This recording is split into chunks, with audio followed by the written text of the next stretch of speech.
ಆತಂಕ, ಅನುಮಾನಗಳ ಅಲೆಯಲ್ಲಿ 130ನೇ ಸಂವಿಧಾನ ತಿದ್ದುಪಡಿ.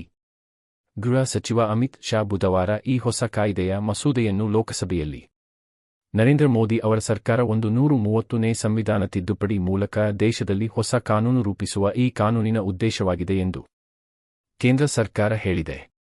ಆದರೆ ಕೇಂದ್ರದ ಉದ್ದೇಶಿತ ಈ ಕಾನೂನಿಗೆ ವಿರೋಧ ಪಕ್ಷಗಳಿಂದ ಭಾರೀ ವಿರೋಧ, ಆಕ್ರೋಶ ವ್ಯಕ್ತವಾಗಿದೆ.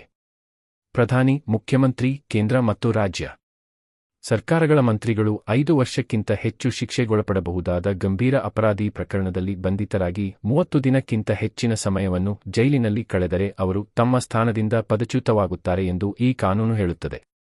ಸರ್ಕಾರ ರಾಜಕೀಯದಲ್ಲಿ ಪರಿಶುದ್ಧತೆ ತರುವ ನೆಪದಲ್ಲಿ ವಿರೋಧ ಪಕ್ಷಗಳ ಸರ್ಕಾರಗಳನ್ನು ಪದಚ್ಯುತಗೊಳಿಸಲು ಮತ್ತು ವಿರೋಧಿಗಳ ಬಾಯಿ ಮುಚ್ಚಿಸಲು ಈ ಕಾನೂನನ್ನು ದುರುಪಯೋಗ ಮಾಡಿಕೊಳ್ಳಬಹುದು ಎಂಬ ಅನುಮಾನಗಳು ವ್ಯಕ್ತವಾಗುತ್ತಿವೆ. ಈಗಾಗಲೇ ಮಸೂದೆಯ ಪ್ರತಿಗಳನ್ನು ಹರಿದು ಲೋಕಸಭೆಯಲ್ಲಿ ಅಮಿತ್ ಶಾ ಅವರ ಮುಖದ ಮೇಲೆ ಪ್ರತಿಪಕ್ಷಗಳ ಸದಸ್ಯರು ಎಸೆಯುವ ಮೂಲಕ ಪ್ರತಿಭಟನೆ ನಡೆಸಿದ್ದಾರೆ.